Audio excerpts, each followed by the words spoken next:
On my son's birthday, my new wife gave him $50 and said, "Your grandpa sent this for you." A month later, my dad came to visit. Did he get the $10,000 I sent for his birthday? I said, "He only got $50." Then my dad slammed the table. And I'm Morgan, and for most of my life, I thought I understood the difference between generosity and love. Turns out, I didn't. The moment everything cracked open started on my son's 8th birthday. In the middle of a superhero-themed party I had paid too much for and assembled mostly by myself, because apparently simple party in modern parenting means balloon arch, custom cake, rented popcorn machine, and 22 children screaming like tiny caffeinated demons. I'm a stylist. A good one. I work with private clients, bridal parties, editorial shoots when I can get them, and the occasional wealthy woman who says things like, "I want effortless glamour," while holding up a photo that clearly took 4 people, 6 hot tools, and a professional lighting team. I make people look polished for a living. Hair, wardrobe coordination, image consulting, rescue missions after self-inflicted bangs. That's my world. My son, Eli, is the center of it. He's the kind of kid who says thank you without being prompted, who names his stuffed animals after action heroes and breakfast foods, and who believes every adult is basically trustworthy unless proven otherwise, which is charming. Also dangerous. Also why I nearly put my fist through a dining table a month later. But I'm getting ahead of myself. That Saturday, Eli was wearing a red cape over a Spider-Man shirt and running through the backyard with frosting on one cheek, shouting that he was Captain Laser Tornado. No one knows what Captain Laser Tornado does exactly, but apparently it involves knocking over lawn chairs and ordering 6-year-olds to defend the trampoline. My new wife, Paige, stood near the gift table in a pale yellow dress, smiling that polished, camera-ready smile of hers. She always looked perfect without appearing to try, which used to impress me. Later, I realized it was because all her effort went into appearances, not substance. We'd been married just under a year. After my divorce from Eli's mom, Hannah, I'd sworn I would move slowly, carefully, responsibly. I told myself Paige was steady, warm, elegant, great with people. She knew how to talk to teachers, waiters, neighbors, all with that smooth, charming ease that made everyone relax around her. Even my dad had liked her at first, and my father did not hand out approval like Halloween candy. Morgan, he'd once said, "She's refined." That should have been my warning. Whenever my father called someone refined, it usually meant they were either rich, exhausting, or both. Still, Paige fit into my life with suspicious ease. She kept the house neat, remembered birthdays, bought candles that smelled like forests in expensive zip codes, and told me I worked too hard while benefiting nicely from the fact that I did. On Eli's birthday, while the kids were attacking the piñata like it had insulted their bloodlines, Paige waved Eli over with a little envelope in her hand. "Sweetheart," she said, kneeling gracefully in the grass so she wouldn't wrinkle her dress, "your grandpa sent this for you." Eli's whole face lit up. "My grandpa?"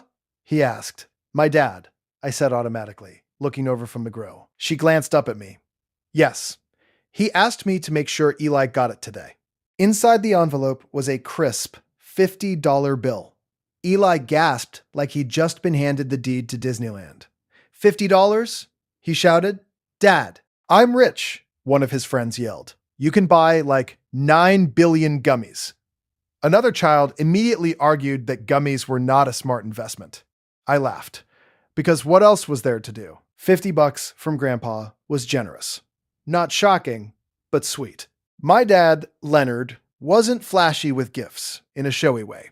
He believed in meaningful gestures, educational presents, sturdy shoes, and not wasting money on plastic junk made by men who've never repaired a fence. But he loved Eli fiercely. So yes, $50 made sense. I caught Paige's eye. That was nice of Dad. She gave a modest shrug. He called me a few days ago. Said he wanted Eli to have birthday money from him. Did he say why he didn't just mail it? He said he was busy. Then she smiled. "You know how fathers are." I did know how fathers were.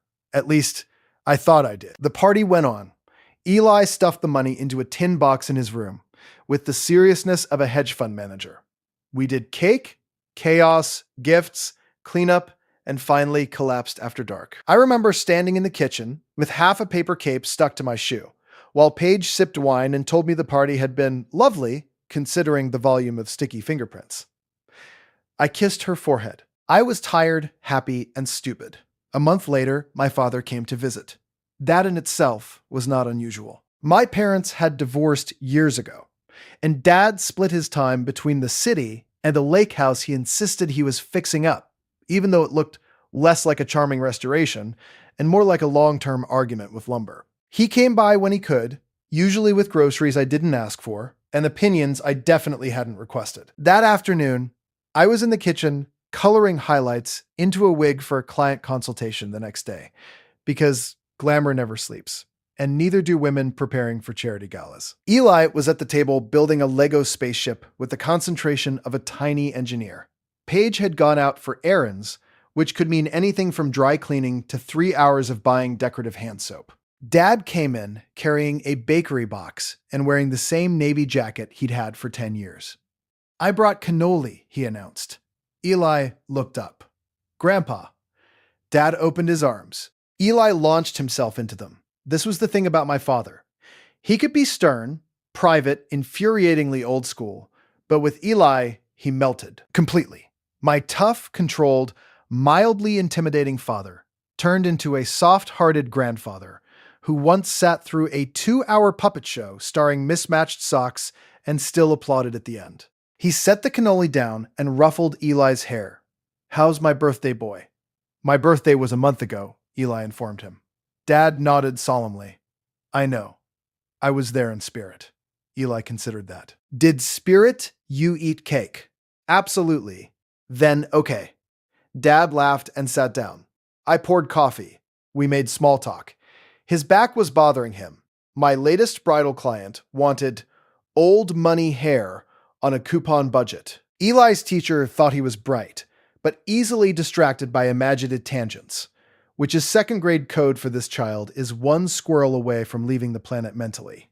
Then Dad said it, casually, carelessly, like a man asking whether the mail had arrived.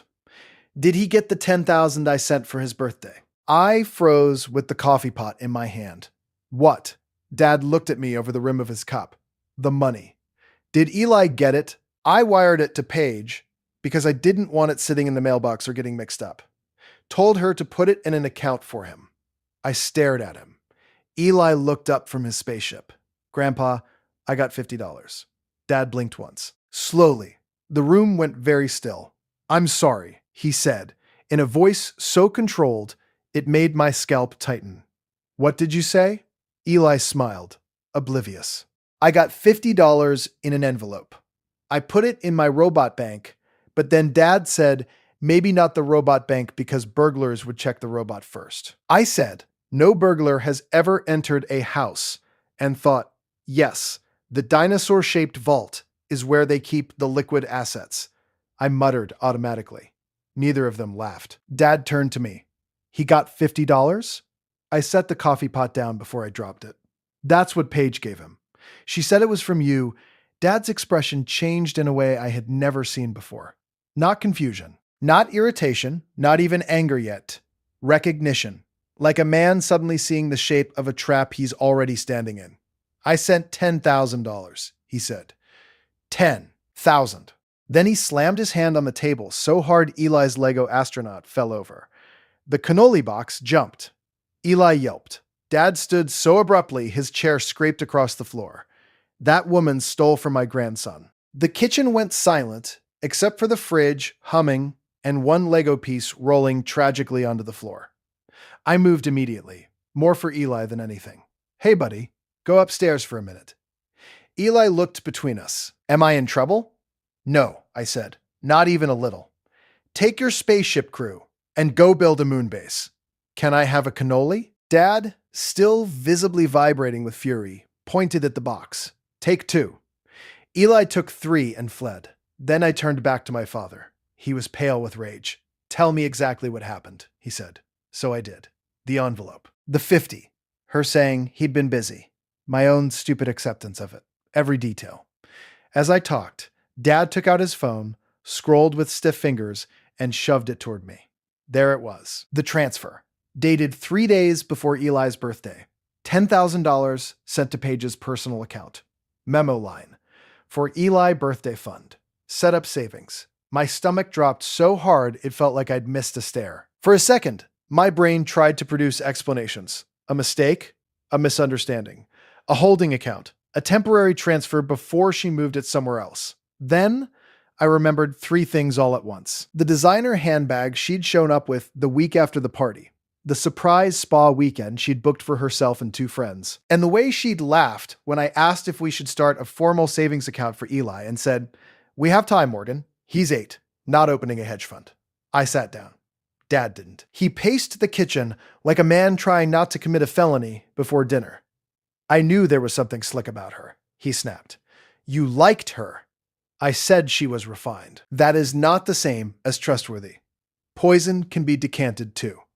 Even in that moment, I almost laughed. That was Dad, delivering lines that sounded like they belonged in a courtroom drama or a bourbon commercial. "I need to call her," I said. "No," he said sharply. "You need to think." "I am thinking." "No, you are reacting. There's a difference." I pressed my fingers to my forehead. "She stole from my son. And if you call her now, she'll lie, stall, move money, delete records, and start crying on cue." That hit because it was true. Paige cried beautifully, delicately. Never ugly, never messy. Like a woman in a prestige miniseries confronting betrayal near a rain-speckled window. I had once mistaken that for sincerity. It was really just talent. Dad exhaled through his nose. "Get your bank records. Get her messages. Check whether the money's still there. She has her own account. Then check what you can." "And Morgan?" I looked up. "Do not let her know you know until you have proof." For all his temper, my father thought like a chess player with trust issues. So, I listened. The next hour felt like walking through ice water. Dad sat with Eli in the living room, eating cannoli and pretending nothing was wrong while they debated whether Batman could defeat a dragon with enough prep time and maybe snacks. I went into the office and started digging. Paige and I had separate personal accounts and one shared household account. She liked financial independence, which I had respected. Now I wondered how much of that independence had been strategic. I checked our messages first. There was the exchange from before the party. "Paige, your dad called. Wants to send something for Eli." Me. "Ah, that's nice." Paige. "I'll handle it." Me. "Thanks, babe. I wanted to go back in time and shake myself until my teeth rattled. Then I searched bank notifications. Nothing in the joint account. Of course not. Dad had sent it directly to her. I called him into the office. "Do you have the confirmation email?" He handed over his phone. I took screenshots and forwarded them to myself. Then, with his permission, I took screenshots of the transfer reference number, date, amount, and memo line. "Good," he said. "Now, if she tries to say it was for household expenses or a loan, she's already buried." I looked at him. "You really think she'll try that?" He gave me a long stare. "Morgan, a woman who takes $10,000 from a child and swaps it for $50 is not going to suddenly discover integrity under pressure." Fair point. When Paige came home, she breezed in with shopping bags and kissed my cheek. "Why is it so quiet?" she asked. "Did someone die or did Leonard explain taxes again?" Dad was standing in the doorway to the kitchen. He said, very calmly, "Sit down." She froze. That was the first crack. Paige was many things, but stupid wasn't one of them. She read rooms quickly, maybe not morally, but tactically. She saw my face, saw Dad's, and put the bags down. "What's going on?" I held up my phone. Dad asked if Eli got the $10,000 he sent. Her face changed, just for a second, only a second. Then she recovered. "Oh." Dad crossed his arms. "That is an insufficient response." Paige let out a little breath, sat down, and smoothed her dress over her knees. "Morgan, I can explain." "Great," I said, "because I would love that." She glanced between us and switched immediately to her measured voice, the one she used when talking to customer service reps she planned to destroy politely. "It wasn't what it looks like." Dad barked a humorless laugh. My favorite sentence from guilty people. She ignored him. The money was safe? Where? I asked. In my account. Why? Because I was waiting for the right time to move it. A month? I didn't want to rush the decision. Dad leaned on the table. What decision? How best to use it for Eli? My entire body went cold. Use it? She looked at me like I was being dense. Morgan, please don't do that tone. We're married. We're a family. There are needs. I stared. Dad stared. Somewhere in the living room, Eli laughed at something on TV, and the sound made it all worse. What needs? I asked quietly. Paige folded her hands. You know we've had expenses. The house, the credit cards, that leak in the bathroom, my car repairs. I thought it made more sense to let the money support the family overall, rather than just sit in an account for 10 years. For a moment, I honestly thought I'd misheard her. You spent it, I said. She hesitated. Dad's voice sharpened into steel. Answer him. Yes, she said. Some of it. How much? She looked at the table. How much? Her chin lifted, defensive now. Most of it. Dad muttered something under his breath that would have made a priest wince. I felt bizarrely calm. Too calm. That dangerous kind of calm, where the anger is so total it stops feeling hot and starts feeling precise. You stole from my son, I said. No, she snapped, finally dropping the polished act. I did not steal from him. I redistributed money within the household I am part of. Dad laughed so hard it startled all three of us. Redistributed? He said. What is this? A dictatorship in heels. Paige stood. Excuse me? You heard me. She turned to me indignant. Are you really going to let him speak to me this way? I almost admired the audacity. Almost. Paige, I said, you gave my child $50 and told him it was from his grandfather. Yes, because I knew if he saw a larger amount, he'd tell people. He's 8. Exactly. Dad cut in. So you conned a child because he lacked operational security. She threw her hands up. Oh my God, Leonard, stop dramatizing everything. Dramatizing? He thundered. You took $10,000 intended for your stepson and funneled it into your lifestyle, then wrapped it in a $50 lie. She looked back at me, eyes bright now. Here came the tears. Right on schedule. Morgan, I was under pressure. You don't understand what it's like trying to hold this house together. You're always working, always focused on clients, on appearances, on your schedule. Do not do that, I said. She blinked. Do not make this my fault because I trusted you. That landed. She took a step back. I was going to replace it, she said weakly. With what? Dad asked. Wishful thinking and reward points. She glared at him. This is between me and my husband. No, I said. It became between all of us when you stole from my son and lied about my father. The silence after that was heavy and ugly. Then Paige made her mistake. She crossed her arms and said, honestly, $10,000 for an 8-year-old is excessive. Dad's hand hit the table again. And this time, I thought the wood might split. It was not your money to judge.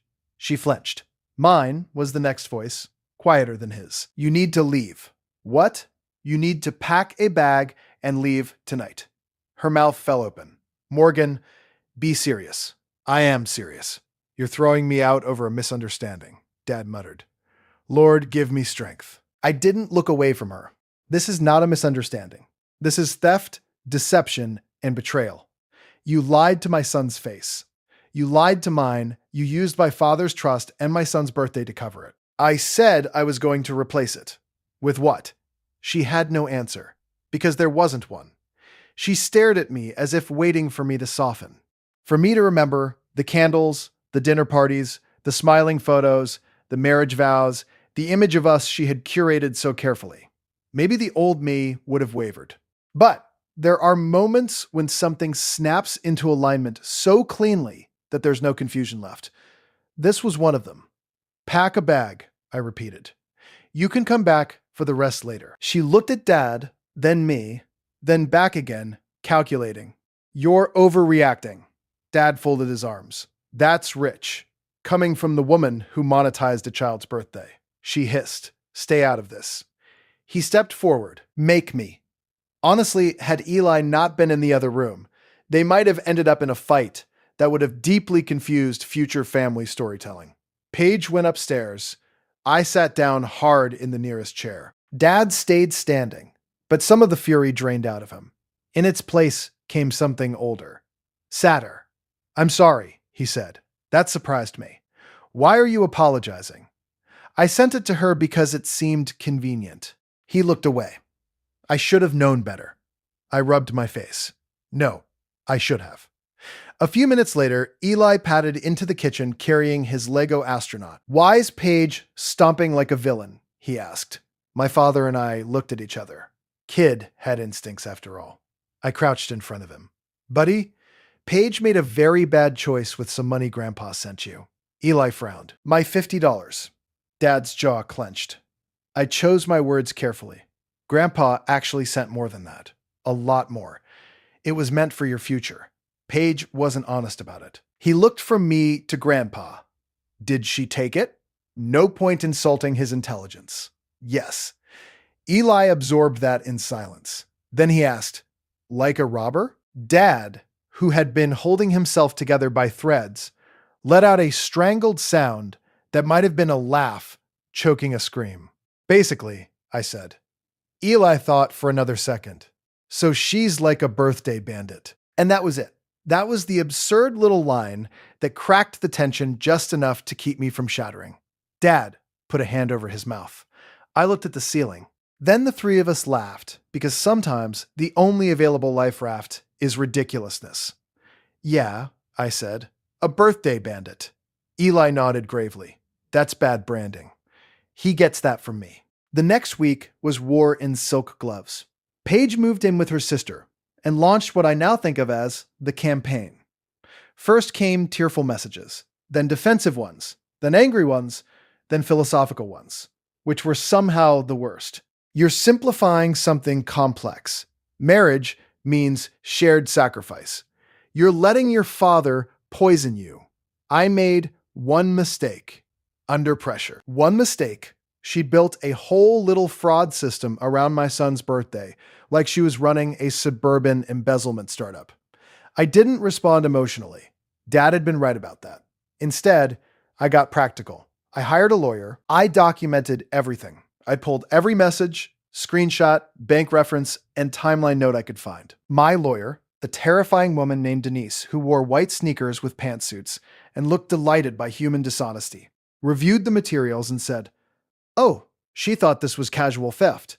That's cute." There is no comfort like a competent woman preparing to dismantle nonsense. Because Paige had admitted in writing that she used part of the money for household obligations, the case was straightforward. She hadn't just lied morally. She'd done it in ways that left a trail. Denise sent a formal demand for repayment within 10 business days. Paige responded through her attorney, claiming the money had been treated as a marital contribution and used for shared expenses. Denise actually snorted when she read it. "Shared expenses," she said. "Did your 8-year-old request a luxury spa package?" I blinked. "What?" She looked up. "We subpoenaed preliminary spending patterns from the relevant period. Morgan, she spent over $3,000 at a resort in Arizona." I stared at her. Denise kept reading. "Also a designer handbag, salon invoices, boutique retail, and, wow, a $600 candle order." Was she trying to illuminate Versailles? I laughed. I had to. The alternative was a stress aneurysm. Back at home, I was juggling work, parenting, legal meetings, and emotional cleanup. Eli asked about Paige less than I expected. Kids know more than adults give them credit for. He was sad, yes, but not confused in the way I feared. He knew right from wrong, and Paige had stomped all over it in heels. One night, while I was blow-drying a client's hair in my home studio, Eli wandered in and whispered, "Dad, if someone steals birthday money, do they also get put on the naughty list forever?" My client, a divorce attorney with lowlights and excellent gossip instincts, merely inhaled her own coffee. "Potentially," I whispered back. He nodded. "Good. I'm making a spreadsheet. Again, mine." Then came the real twist. My ex-wife Hannah found out, not because I called her in panic, but because Eli mentioned to her over dinner that Paige was the birthday bandit, but Grandpa and Dad are doing justice. Hannah called me immediately. Now, Hannah and I had a peaceful co-parenting relationship, but we were not cozy. We had divorced for 100 small reasons and 3 big ones, mostly involving timing, fatigue, and the fact that 2 strong-willed people can love each other and still become unbearable roommates with tax responsibilities. But Hannah loved Eli like oxygen. So when she heard someone had stolen from him, she arrived at my doorstep the next morning with iced coffee, legal pad, and the expression of a woman ready to bury a body in a tasteful trench coat. "Tell me everything," she said. I did. She listened without interrupting, which is how I knew she was furious.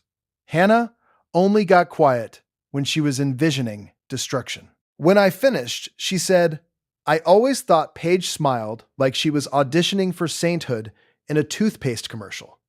That was unreasonably funny." Then she added, "I'm not saying I'm glad your second marriage imploded. I'm just saying I never trusted a woman who says linens with that much emotion." Fair. The strange thing was, through all this chaos, I started seeing my own life more clearly.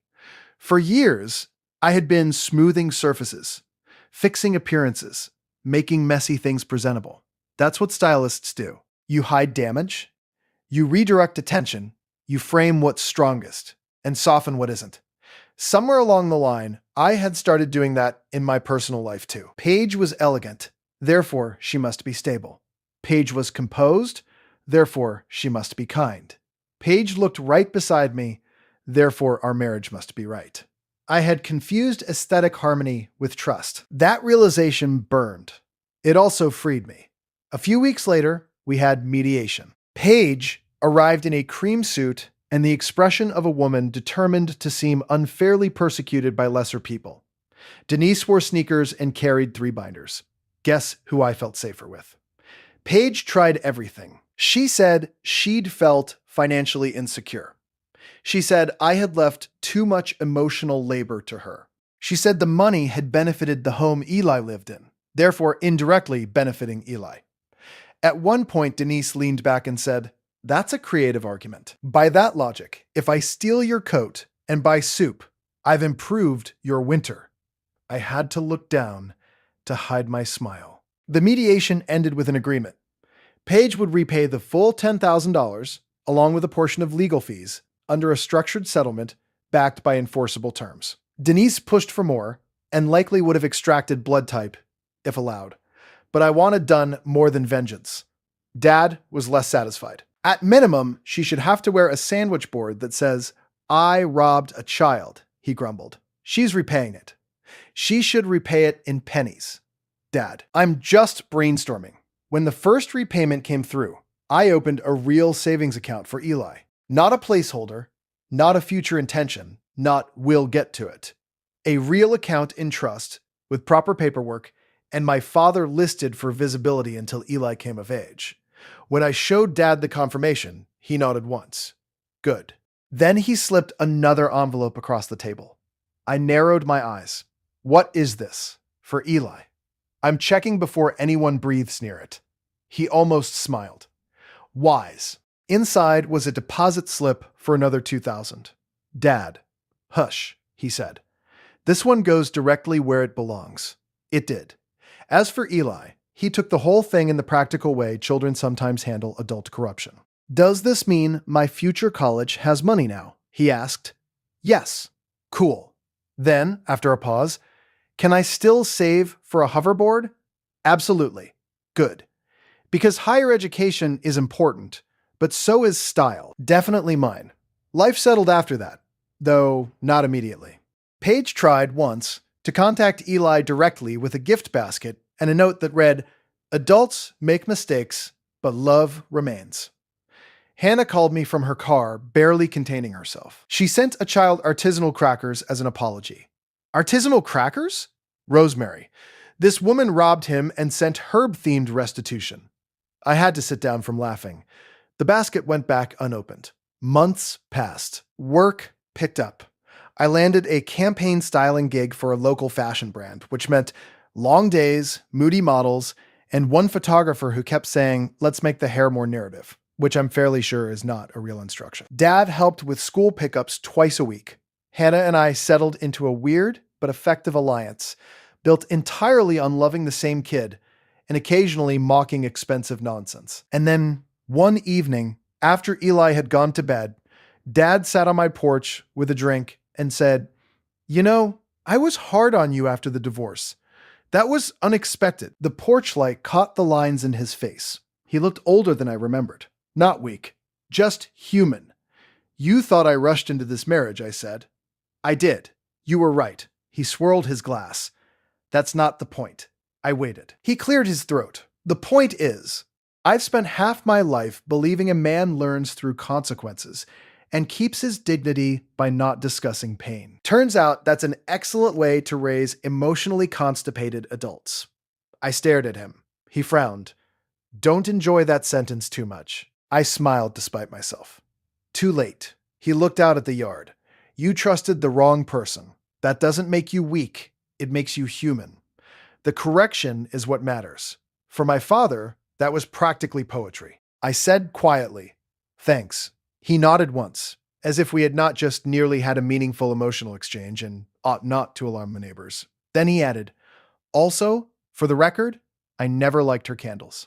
And there he was again. Months later, on Eli's 9th birthday, we kept the party small. Family, a few close friends, pizza, cake, no suspicious envelopes. Hannah came, so did Dad. It was awkward for exactly 12 minutes. Then Eli assigned people tasks like a tiny event coordinator, and everyone fell in line. At one point, he stood on a chair and announced, "This year, all money gifts go through my financial team." Dad nearly choked laughing. Hannah said, "Who's on the financial team?" Eli pointed at himself. "Me." Then at me. Dad. Then Grandpa, senior advisor, and Mom. Hannah asked. He considered. "Chief Anti-Bandit Officer." She bowed. It should have hurt.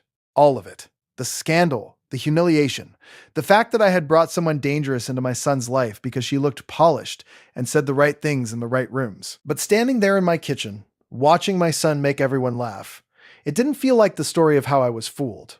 It felt like the story of what survived. Trust, when repaired properly, grows teeth. I learned that. I learned that kindness without boundaries is an invitation to predators. That appearances are often costumes. That a steady smile can hide greed just as easily as pain. That some people don't enter your life to love you. They enter to assess what can be extracted. I also learned that family can fail you in old ways and still show up in new ones. My father, for all his flaws and thunder and weirdly aggressive pastry diplomacy, protected Eli without hesitation. Hannah, for all our history, stood shoulder to shoulder with me when it mattered. And I finally stopped explaining away what my gut had known too early and my pride had ignored too long. As for Paige, she finished repaying the money under the settlement. I heard through mutual acquaintances that she told people we had different philosophies about family finance, which is one way to describe getting caught stealing from a child, I suppose. Marketing really is everything. Eli prefers the term birthday bandit. So do I. And maybe that's the moral. If there has to be one, the biggest betrayals don't always arrive with obvious cruelty. Sometimes they come wearing elegance, speaking softly, carrying gift envelopes, and good manners. Sometimes they sit at your table and call exploitation practicality. Sometimes they count on the fact that decent people assume decency in return. They are wrong. I don't assume anymore. I verify. I ask harder questions. I pay attention to what people do when no one is applauding. Most of all, I protect my son. Because one day, Eli will grow up and remember this story. Maybe not every detail, maybe not the exact amount, the legal papers, the cannoli, or Grandpa almost exploding like an angry Roman senator in my kitchen. But he'll remember the part that matters. When someone stole from him, the people who truly loved him did not minimize it, excuse it, or smooth it over for appearances. We drew a line, we held it, and no one crossed it again.